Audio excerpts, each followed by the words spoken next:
શ્રી રાધા કૃષ્ણાભ્યા નમઃ. 10મો સ્કંદ 61મો અધ્યાય. ભગવાનના સંતાનોનું વર્ણન તથા અનિરુદ્ધના વિવાહમાં રૂક્મીનું માર્યું જવું. શ્રી સુક ઉવાચ એકૈકશ્યતાઃ કૃષ્ણસ્ય પુત્રાન દશ દશાબલા અજીજનન્ત્રન વમાન્પુત પિતુ સર્વાત્મ સંપદા. શ્રી સુખદેવજી કહે છે, પરીક્ષિત, ભગવાન શ્રી કૃષ્ણની દરેક પત્નીના ગર્ભથી 10 પુત્રો થયા. તેઓ રૂપ, બળ વગેરે ગુણોમાં પોતાના પિતા ભગવાન શ્રી કૃષ્ણથી કોઈ વાતે કમ ન હતા. રાજકુમારીઓ જોતી હતી કે ભગવાન શ્રી કૃષ્ણ અમારા મહેલમાંથી ક્યારેય બહાર જતા નથી, હંમેશા અમારી પાસે જ રહે છે. તેથી તેઓ એવું જ સમજતી હતી કે શ્રી કૃષ્ણને હું જ બધાથી વધારે પ્રિય છું. પરીક્ષિત, સાચું પૂછો તો તેઓ પોતાના પતિ ભગવાન શ્રી કૃષ્ણના તત્વને, તેમના મહિમાને જાણતી ન હતી. તે બધી કૃષ્ણની રાણીઓ પોતાના આત્મઆનંદમાં એકરસ સ્થિત ભગવાન શ્રી કૃષ્ણના કમળની કળી જેવા મુખારવિંદ, વિશાળ બાહુ, વિશાળ નેત્રો, પ્રેમભર્યું હાસ્ય, રસમયી દ્રષ્ટિ અને મધુર વાણીથી સ્વયં મોહિત રહેતી હતી. તે પોતાના શૃંગાર સંબંધી હાવભાવોથી તેમના મનને પોતાના તરફ આકર્ષિત કરવા સમર્થ ન થઈ શકી. તેઓ 16,000થી વધારે હતી. પોતાના મંદ મંદ હાસ્ય અને વાંકી દ્રષ્ટિયુક્ત મનોહર ભવાના ઈશારાઓ વડે કામકળાથી ભરેલા પ્રેમ બાણ ચલાવતી હતી, પરંતુ કોઈ પણ પ્રકારે ભગવાન શ્રી કૃષ્ણના મનને પ્રભાવિત કરવા અથવા જીતવા સમર્થ થઈ શકી નહીં. પરીક્ષિત, બ્રહ્મા અને મોટા મોટા દેવતાઓ પણ ભગવાનના વાસ્તવિક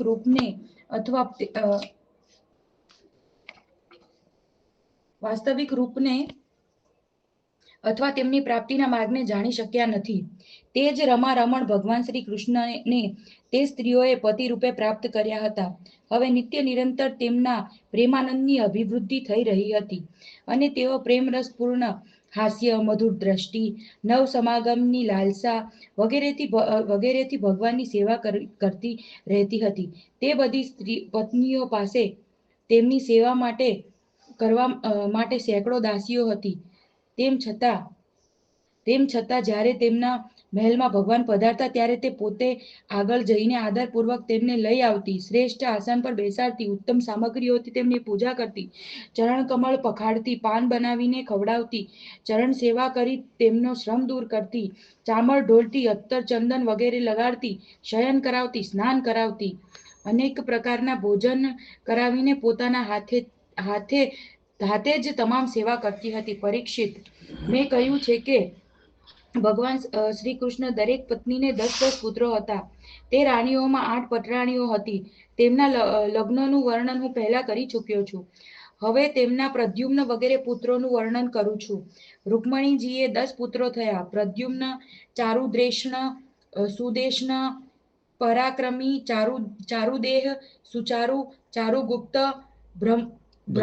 ભદ્રાચાર્ય, ચારુચંદ્ર, વિચારુ અને 10મો ચારુ. આ બધા પોતાના પિતા ભગવાન શ્રી કૃષ્ણથી કોઈ વાતે કમ ન હતા. સત્યભામાને પણ 10 પુત્રો હતા. ભાનુ, સુભાનુ, સ્વરભાનુ, પ્રભાનુ, ભાનુમાન, ચંદ્રભાનુ, બૃહદભાનુ, અતિભાનુ, શ્રીભાનુ અને પ્રતિભાનુ. જામવતીને પણ સાંબ્ય વગેરે 10 પુત્રો હતા. સાંબ, સુમિત્ર, પુરુજીત, સજ્જિત, સહસ્ત્રજીત, વિજય, ચિત્રકેતુ, વસુમાન, દ્રવિડ અને કેતુ. આ બધા શ્રી કૃષ્ણના બહુ પ્રિય હતા. નાગ્નજતી સત્યાને પણ 10 પુત્રો થયા.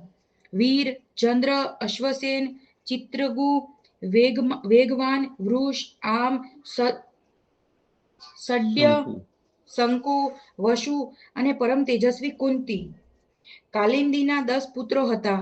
શ્રુત, કવિ, વૃષ, વીર, સુબાહુ, ભદ્ર, શાંતિ, દ્રજ, પૂર્ણમાસ અને બધાથી નાનો સોમક.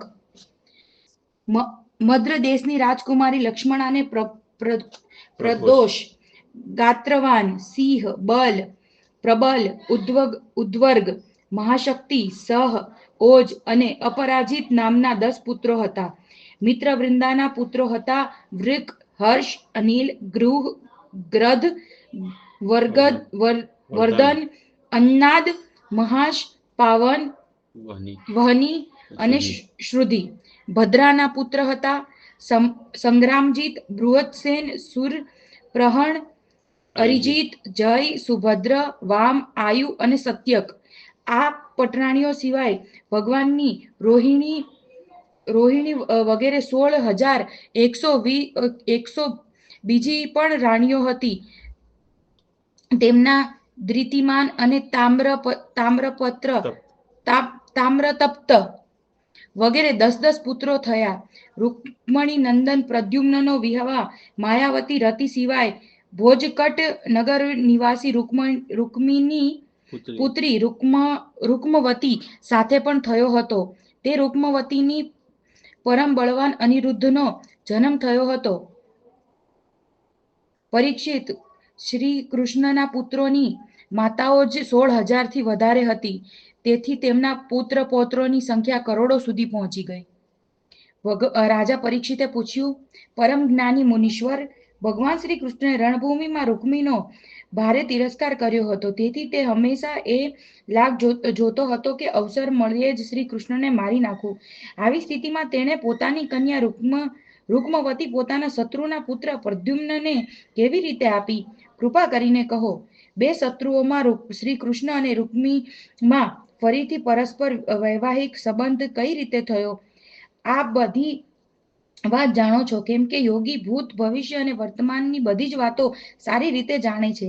તેઓ ઇન્દ્રિયોથી ન જાણી શકાય તેવું દૂર રહેલું તથા જેની વચ્ચે બીજી વસ્તુ રહેલી હોય તેવું પણ જાણી શકે છે. શ્રી સુખદેવજી કહે છે, પરીક્ષિત, પ્રદ્યુમ્નજી મૂર્તિમાન કામદેવ હતા.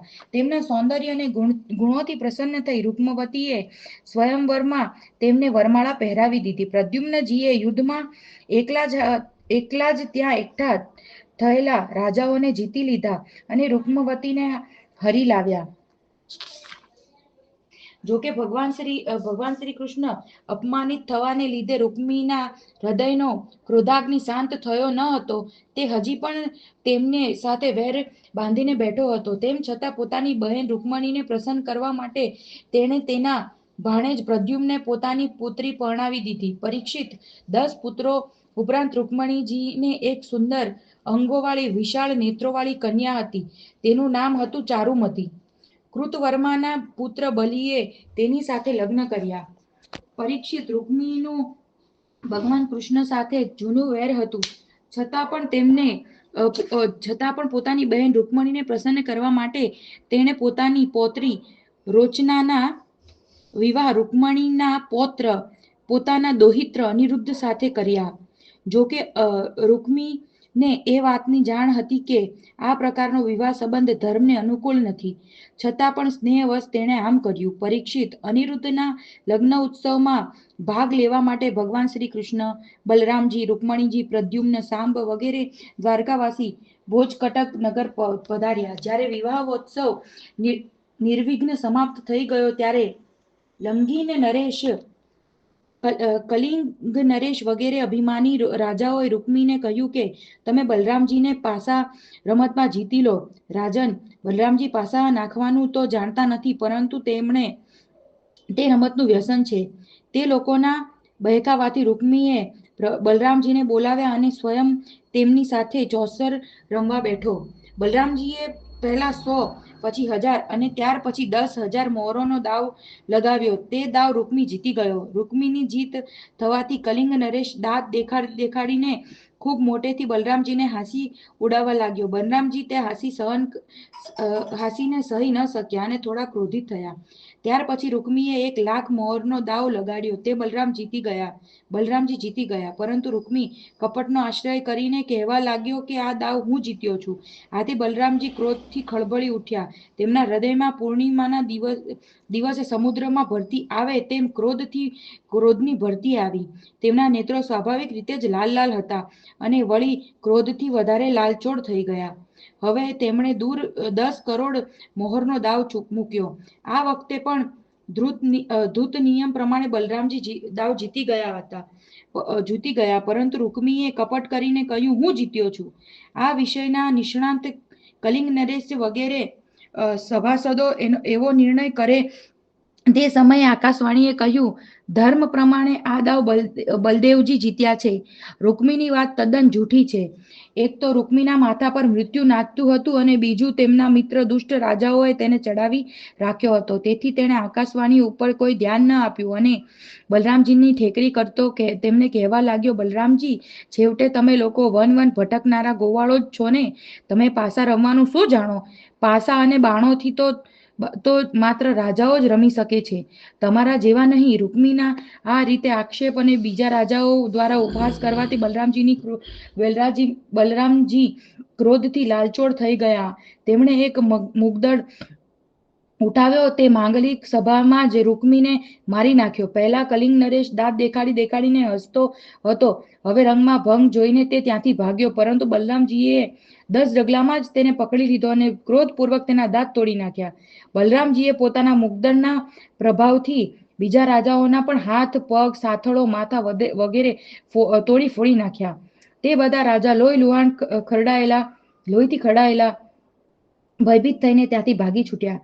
પરીક્ષિત, ભગવાન શ્રી કૃષ્ણ એવું વિચારીને કે બલરામજીનું સમર્થન કરવાથી રૂકમિણીજી નારાજ થશે અને રૂકમીના વધને અયોગ્ય કહેવાથી બલરામજી નારાજ થશે, તેથી પોતાના શાળા રૂકમીનું મૃત્યુ બદલ તેમણે સારું ખોટું કંઈ પણ ન કહ્યું.